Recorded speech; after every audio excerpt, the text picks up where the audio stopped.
So ayan mga katripping, bali i-congrats mo natin yung mga nanalo ng load mga katripping sa ating, okay yan, namimigay po si Tripping Roy ng load mga katripping per video natin na may upload mga katripping. Bali yan ang start natin mga katripping. So ayan mga katripping, yan yun ang swak, okay.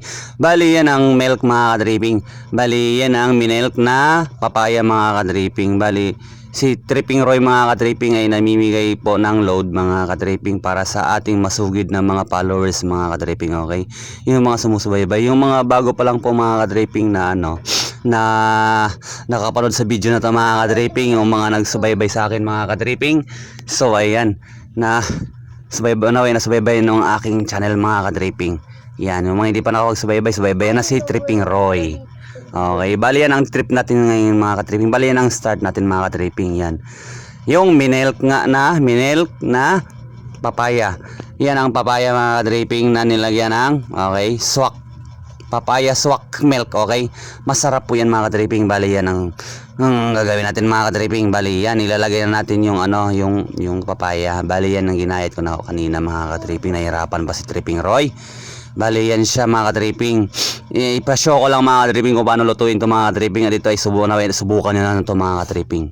Bali okay yan mga katripping. Masarap po iyaan mga katripping. Lagi ko po itong ginagawa sa pagpakain sa aking yung ulam namin, okay, sa aking mga junakis, okay. Favorite po iyaan. Bali yan siya. Ganyan ko niluluto yung yung papaya mga katripping. Bali ganyan. Okay, pwede po yan. Bali yan ang sinasabi mga katripping for alternative sa gata. Yan po yung milk mga katripping. Bali yan siya. Bali ang ginawa kong panglahok mga katripping ay yung galunggong ho na prito ba. Okay na yan. Pero pwede rin chicken or pork or beef, pwede yan, okay. Yan lang ginawa ko mga katripping kasi yan ang available mga katripping. Pero okay lang yan mga katripping, pasyo ko lang, okay. Bali yan, lagyan na natin ng seasoning mga katripping.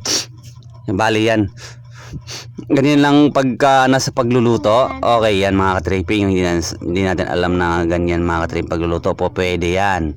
Bali yan, yung pagluluto ng mga ganito na po pwede pala ng ganyan, okay. Bali yung pinaka main course natin sa video na to mga katripping ay yung milk nga ho mga katripping. Pwede ho yung birch tree or birch tree or swak, pwede yan kung anong milk, okay. Pwede, okay, evaporated milk po pwede rin po yan mga katripping. So ayan, bali yan ang 4 alternatives sa gata na coconut milk ho mga katripping. Bali yan minsan ang ginagawa ko mga katripping sa pagluluto din kung wala yung gata po, pwede po yan. Bali yan ang finished product natin mga katripping.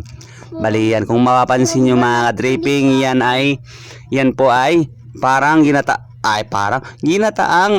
milk ng papaya, okay. Bali masarap po isyan mga katripping. Ang lasa po niya mga katripping ay walang pinagkaiba po sa milk ho, yung coconut ho, yung ginataang papaya mga katripping. Masarap po siya.